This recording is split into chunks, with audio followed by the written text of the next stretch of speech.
बच्चों कैसे आप सभी। तो चलिए आज की क्लास स्टार्ट करते हैं। और आज की जो क्लास है हमारी इलेक्ट्रिसिटी चैप्टर लगा रहे हैं। और इलेक्ट्रिसिटी चैप्टर की न्यूमेरिकल्स को बहुत ही बेजोड़ तरीके से यहाँ पर लगाया जा रहा है। और ये सीरीज वाइज चौथी वीडियो है लगातार, ठीक है। तो चलिए क्वेश्चन को सॉल्व करते हैं। और सॉल्व करने से पहले आप हमारे चैनल को सब्सक्राइब भी कर दीजिए, लाइक कर दीजिए, ताकि और भी बच्चों को ये शेयर कीजिए जिसको न्यूमेरिकल्स नहीं लगाने आता है वो भी सीख जाए न्यूमेरिकल्स। और इन सब वीडियो से आपको फिजिक्स का एक एक न्यूमेरिकल्स लगाने आ जाए, क्योंकि मैं यहाँ पर एक एक क्वेश्चन लगाऊंगा। इतने क्वेश्चन में आपको प्रैक्टिस करा दूंगा कि आपकी एक भी न्यूमेरिकल्स छूटने नहीं पाएगा, ठीक है। तो चलिए क्वेश्चंस लगाना शुरू करते हैं हम। पहला जो क्वेश्चन है कह रहा है कि निम्नांकित वैद्युत परिपथ में ज्ञात कीजिए। निम्नांकित वैद्युत परिपथ में ज्ञात कीजिए। क्या ज्ञात कीजिए? तो R का मान और AB के बीच विभवांतर। यहाँ पर लिखा हुआ है, परिपथ बना हुआ है, सर्किट बना हुई है, और इसमें कह रहा है कि इस R का मान फाइंड कीजिए, ठीक है। तो R का मान फाइंड करना है। तो R का मान फाइंड करने के लिए क्या करना पड़ेगा? R बराबर होता है V बटे I।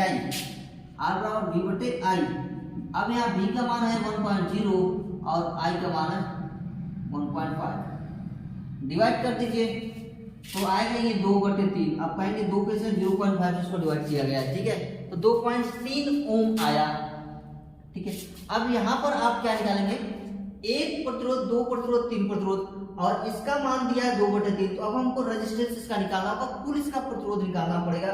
तो A व B के बीच कुल प्रतिरोध, तो A व B के बीच कुल प्रतिरोध, A व B के बीच क्या है? कुल प्रतिरोध कितना है? अब कुल प्रतिरोध कितना है तो वो हमें मिल गया है।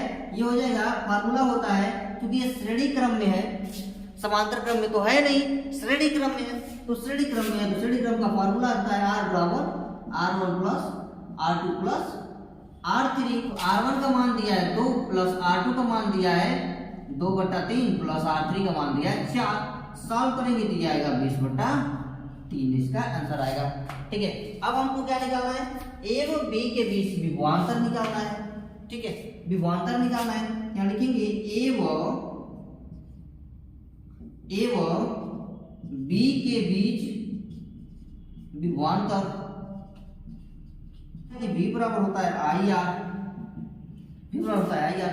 I का मान दिया है 1.5, रख लेंगे।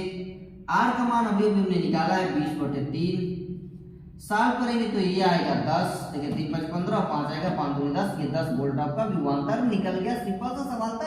3 प्रतिरोध, 1, 3 और 6 ओम, ध्यान देना है। 3 प्रतिरोध है, 1 ओम, 3 ओम और 6 ओम का प्रतिरोध है, और 3 ओम 1.5 वोल्ट की बैटरी से जोड़ा गया है। और जोड़ा गया कह रहे कितनी धारा बहेगी? यदि वो उसको एक बार समांतर क्रम में जोड़ दिया गया और दूसरी बार श्रेणी क्रम में जोड़ा गया, तो उसमें कह रहा है कि धारा कितनी बहेगी। I का मान दो बार निकालना है, एक बार श्रेणी क्रम में जोड़ के I का मान निकालना है, एक बार समांतर क्रम में जोड़ के I का मान निकालना। तो सबसे पहले हम लोग जोड़ते हैं श्रेणी क्रम में, ठीक है। क्या लिखेंगे? हल सॉल्व, यानी 1, 3, 6 ओम के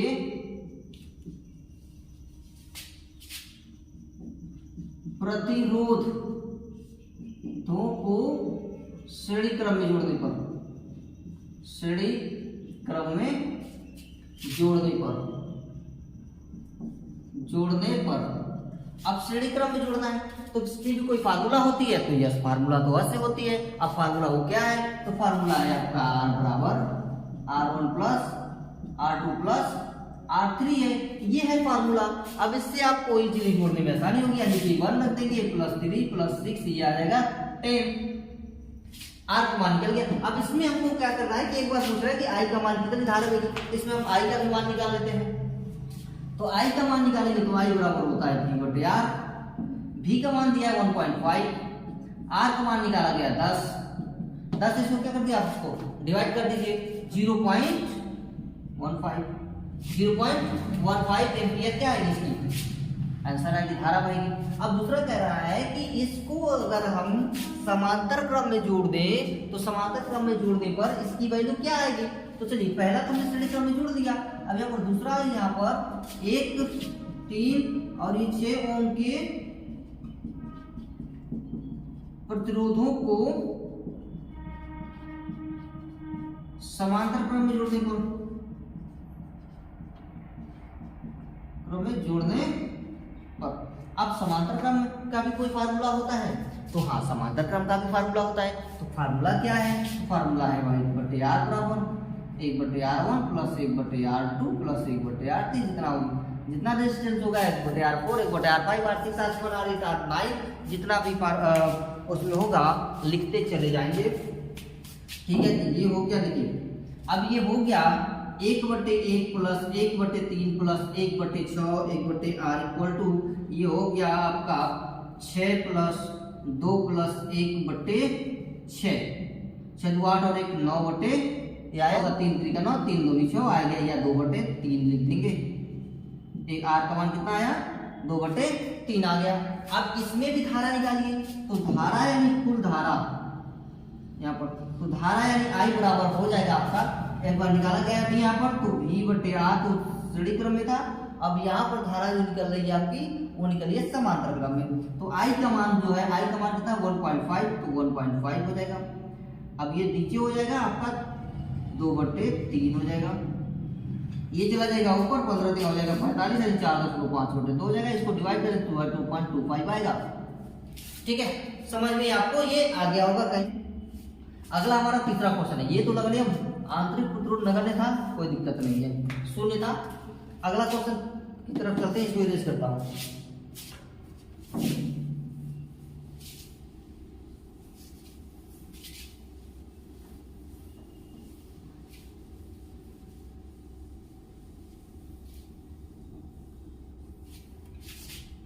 तीसरा क्वेश्चन कह रहा है आपका कि 10 ओम के एक तार से कितने ओम का तार किस प्रकार संयोजित किया जाए कि परिणामी प्रतिरोध 4 ओम हो जाए।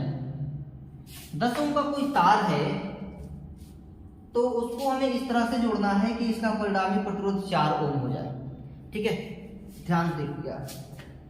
अब तारों को हमें चूंकि श्रेणी क्रम में तो जोड़ नहीं सकते, इसको हमें समांतर क्रम में ही जोड़ना पड़ेगा। तो तारों को समांतर क्रम में जोड़ने पर परिणामी प्रतिरोध 4 हो रहा है, तो फार्मूला होता है हमारा 1/r1, परिणामी प्रतिरोध बराबर होता है 1/r1 प्लस 1/r2। ठीक है, तो 1/r का जो मान है 1/4 दिया हुआ है, 1/4 दिया हुआ है, और r1 का मान जो है 1/10 दिया है, प्लस 1/ हमें r2 फाइंड करनी है। r2 इधर आएगा तो ये हो जाएगा 1/4 माइनस 1/10। ठीक है, ये हो गया आपका। अब इसको अगर आप सॉल्व करेंगे तो बहुत इजी है, सिंपल सा है, हो जाएगा 5 माइनस 4 5 होता है 20, तो 5 माइनस 2 ये आएगा आपका 20, घटा देंगे तो ये आपको मिल जाएगा 3/20। इसका आंसर हो जाएगा, या हो जाएगा 20/3 कर देंगे, आर का मान ये हो जाएगा या तो 20/3 हो जाएगा, ये आपका आंसर आ गया। 2 3 तथा 6 ओम प्रतिरोध के 3 चालकों को एक सेल से किस प्रकार संयोजित किया जाए कि सेल में से होकर प्रवाहित धारा का जो अधिकतम हो, सेल का प्रवाहित धारा का मान जो हो वो अधिकतम हो। सेल के संयोजन का परिपथ आरेख भी बनाना है और परिपथ के तुल्य प्रतिरोध की गणना भी करनी है। अब क्वेश्चन को समझते हैं थोड़ा। कह रहे हैं कि 2 3 तथा 6 ओम, 2 3 और 6 ओम के प्रतिरोध के 3 चालकों को एक सेल से किस प्रकार संयोजित किया जाए कि सेल से होकर प्रवाहित धारा का मान अधिकतम हो। जब देखिए प्रवाहित धारा का मान अधिकतम तब होगा जब रेजिस्टेंस कम होगा, रेजिस्टेंस बढ़ेगा धारा का मान घटेगा। याद रखिएगा, रेजिस्टेंस यानी प्रतिरोध का मान जितना भी बढ़ेगा, जितना ही प्रतिरोध का मान बढ़ेगा धारा का मान कम होगा। अगर प्रतिरोध का मान घटेगा तो धारा का मान बढ़ेगा। फॉर एग्जाम्पल, जैसे हम बाइक चला रहे हैं सड़क पर और बाइक की स्पीड कब बढ़ेगी, जब ब्रेकर कम होंगे। ब्रेकर अधिक होगा, बाइक की स्पीड कम होगी। इससे आप समझ लीजिए कि जब धारा का मान बढ़ेगा तो प्रतिरोध कम होगा या रुकावट कम होगा। धारा का मान घटेगा, कम होगा, मतलब प्रतिरोध ज्यादा होगा। अब ये कह रहा है कि ऐसा हमें जोड़ना है इसको कि प्रतिरोध एकदम 9 के बराबर हो जाए, नगण्य हो जाए। ठीक है, तो अगर इसको हम श्रेणी क्रम में जोड़ देते हैं तो 2 3 4 4 3 9 2 11 अधिकतम हो जा रहा है प्रतिरोध। लेकिन हमको ऐसा जोड़ना है कि नगण्य के बराबर करना है, अधिकतम तो करना नहीं है, तो नगण्य करने के लिए हमें समांतर क्रम में ही इसको जोड़ना पड़ेगा। तो 2 3 और 6 के प्रतिरोधों को समांतर क्रम में जोड़ने पर, तो समांतर क्रम का फार्मूला होता है 1/r बराबर 1/r1 plus 1/r2 plus 1/r3। अब ये हो जाएगा 1/2 प्लस 1/3 प्लस 1/6। ये हो जाएगा 3 प्लस 2 प्लस 1/6 बराबर 6/6 कट जाएगा, आ गया 1। ये देखिए एक जो आया वैल्यू एकदम नगण्य है, न के बराबर हो गई। 1 ओम का रेजिस्टेंस है। जब उस तरह से अगर इसको हम श्रेणी क्रम में जोड़ रहे थे तो 11 आ रहा था, जो बहुत ही ज्यादा वैल्यू बता रही थी। तो मैंने कहा है कि यदि धारा का मान बढ़ाना है तो रेजिस्टेंस क्या करना पड़ेगा, घटाना पड़ेगा। यानी हमारी गाड़ी की स्पीड बढ़ानी है तो हमें क्या करनी पड़ेगी, ब्रेकर कम से कम बढ़ाने पड़ेंगे, ठीक है, हाईवे पकड़नी पड़ेगी हमें। तो यहाँ पर भी वही है, तार में अगर धारा का मान बढ़ाना है तो उसमें रेजिस्टेंस का मान क्या करना पड़ेगा, कम करना पड़ेगा। और रेजिस्टेंस अगर बढ़ा रहे हैं तो धारा का मान घटाना पड़ेगा, यानी वो ऑटोमेटिक घट जाएगी। इसलिए यहाँ पर इसकी जो वैल्यू आई ना इस तार में बनने वाली धारा की, वो क्या है, 1 आई और एक नगण्य मान लिया जाता है इस धारा के मान के लिए, एकदम नगण्य के बराबर है, न के बराबर है, ठीक है। तो ये भी क्वेश्चन आपको समझ में आया होगा। अब अगला क्वेश्चन की तरफ चलते हैं। अगला क्वेश्चन बहुत ही शानदार है, 2 फिगर पे आधारित है और कह रहा है कि निम्नांकित परिपथ में बिंदु ए व बी के बीच तुल्य प्रतिरोध ज्ञात कीजिए। ये ए है आपका, ये बी है, ये ए है और ये बी है। तो इनके बीच आप दोनों ही फिगर को सॉल्व करोगे और दोनों ही फिगर पे आपको क्या करना, प्रतिरोध फाइंड करने, रेजिस्टेंस फाइंड करने हैं। बहुत ही मजेदार क्वेश्चन, चलिए लगाते हैं। ए नंबर के लिए लगाते हैं, ए नंबर के लिए 1 ओम और 1 ओम, ये 2 ओम क्वेश्चन ध्यान दीजिएगा। 1 ओम और 1 ओम दोनों समांतर क्रम में, सॉरी श्रेणी क्रम में जुड़े हैं। तो श्रेणी क्रम में 1 और 1 कितना हो जाएगा, 2 ओम हो जाएगा। यहाँ पर लिखेंगे 1 ओम तथा 1 ओम को श्रेणी क्रम में जोड़ने पर, श्रेणी क्रम में जोड़ने पर यानी ये वाला 1 ओम, ध्यान दीजिएगा, ये वाला 1 ओम और ये वाला 1 ओम दोनों को क्या कर देंगे श्रेणी क्रम। श्रेणी क्रम कैसे, तो करंट अगर यहाँ से मान लीजिए ए से चला, करंट ए से चला तो एक इधर 2 करंट जाएगा, I1 इसमें चला जाएगा, I2 इसमें चला जाएगा। ध्यान दीजिएगा, अगर मान लीजिए I1 यहाँ से चला तो करंट 2 भागों में बढ़ जाएगा, ये यहाँ से जाएगा फिर इसी में से आ जाएगा। लेकिन ये एक तो इधर चला गया ना, तो ये I2 यानी ये समांतर क्रम में हो गया, ये दोनों, इसमें भी वही धारा, इसमें भी वही धारा, इसलिए हम इसे कहेंगे श्रेणी क्रम। लेकिन ये तो बढ़ गया ना, तो इसमें यानी हो गया समांतर क्रम, ठीक है। तो इसको हम पहले श्रेणी क्रम में इसको जोड़ेंगे, फिर बाद में इसको समांतर क्रम में जोड़ेंगे। तो जोड़ते हैं 1 और 1 ओम को श्रेणी क्रम में जोड़ने पर, तो R बराबर होता है R बराबर R1 प्लस R2, यानी हो गया ये 1 प्लस 1 बराबर 2 ओम, ठीक है। अब धारा के मान को देख करके पॉइंट ए से पॉइंट बी से जहां से भी वो शुरुआत हो रहा है धारा का मान, वहां से उसका निकाल सकते हैं कि अब किस क्रम में वो जुड़ा हुआ है, ठीक है। 2 ओम निकाल दिया। अब 2 ओम और यहाँ पर 2 ओम जो आया इसको समांतर क्रम में जोड़ेंगे, ठीक है। अब इसको चूंकि 2 ओम तथा 2 ओम के प्रतिरोध को समांतर क्रम में जोड़ने पर, समांतर क्रम में जोड़ने पर, अब 2 ओम क्या, 2 ओम ये और एक और 2 ओम जो ये वाला हमने जोड़ के लाया है, तो ये हो गया 1/R बराबर 1/R1 प्लस 1/R2। अब इसका फार्मूला ये होता है, अब दोनों को ऐड कर देंगे तो आएगा ये 1/2 प्लस 1/2 बराबर हो जाएगा ये 2/2 बराबर आ जाएगा 1, ये आ गया 1, दोनों के बीच निकल गया। अब ये कह रहा है, इसको निकालने के लिए कह रहा है कि इसका निकालिए, प्रतिरोध ही निकालना है, प्रतिरोध हमने निकाल लिया। देखिए ये वाला और ये वाला बी में चलते हैं, अब बी वाले में चलते हैं। ए नाम दिया, इसको बी नाम दिया।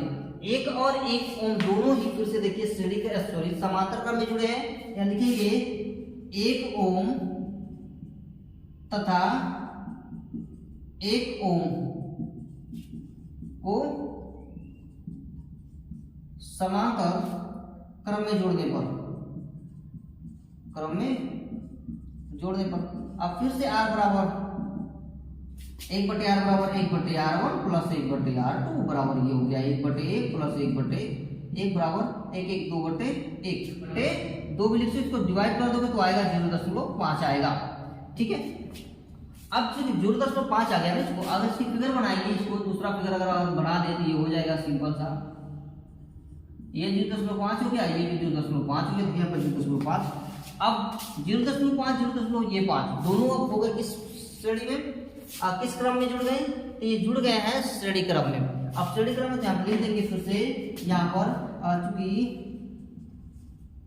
0.5 तथा 0.5 ओम के प्रतिरोधों को श्रेणी क्रम में जोड़ने पर, तो श्रेणी क्रम का फार्मूला होता है R बराबर R1 प्लस R2 बराबर हो जाएगा 0.5 प्लस 0.5 बराबर हो जाएगा 1 ओम। ये क्वेश्चन भी आपका सॉल्व हो गया। ठीक है, बहुत सस्ते सस्ते सवाल है, इतने महंगे सवाल नहीं है कि जो आपको न आए, एकदम चीपेस्ट सवाल है। अगर इससे भी अगर डेंजरस सवाल होता, आने वाले समय में आपको बहुत ही कॉस्टली सवाल मिलने वाले हैं, थोड़े महंगे सवाल मिलेंगे, थोड़े दिमाग खर्च करने पड़ेंगे, इसमें बहुत ज़्यादा दिमाग खर्च नहीं हो रहा है। ठीक है, क्योंकि इजी सवाल है, इसलिए अगले क्वेश्चन में जो आएंगे आगे जो 2-3 वीडियो के बाद, वो बहुत ही जबरदस्त क्वेश्चन मिलने वाले हैं। ठीक है, चलिए इसको लिस्ट कर देता हूं।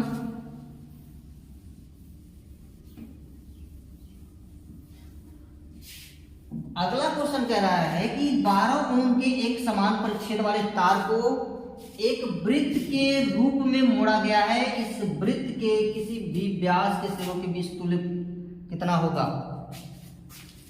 तो ये 12 ओम का कोई वृत्त है। ठीक है, 12 ओम का कोई वृत्त है, इसको बीच से क्या कर दीजिए, बीच से काट दीजिए, यानी ये मान लीजिए R1 हो गया और ये आपका R2, तो R1 बराबर हो जाएगा R1/2 और ये भी हो जाएगा R2/2 हो जाएगा ये। ठीक है, यानी पूरे गोले का आधा व्यास हो जाएगा इसका। ठीक है, व्यास होगा, यानी कि पूरे गोले का है 6 ओम, तो सॉरी पूरे गोले का बराबर है 12 ओम, तो आधे गोले का कितना होगा, तो आधे गोले का 6 ओम, यानी ये 6 हो गया और ये 6 हो गया, यानी 6 ओम के तार को अगर जोड़ा जाए तो इसका प्रतिरोध आपका निकल के आ जाएगा। ठीक है, तो जोड़ते हैं, तो 6 और 6 को जोड़ेंगे तो 12 होगा, तो हमें इसको जोड़ना किस में होगा, तो जोड़ेंगे समांतर क्रम में, तो समांतर क्रम में जोड़ देते हैं। तो 1/r बराबर 1/6 प्लस 1/6 बराबर 2/6, 3 ओम हो जाएगा। ठीक है, देखिए इसका निकल के आ गया तुल्य प्रतिरोध कितना, 3 ओम। बहुत ईजी था, बहुत कठिन नहीं था। ठीक है,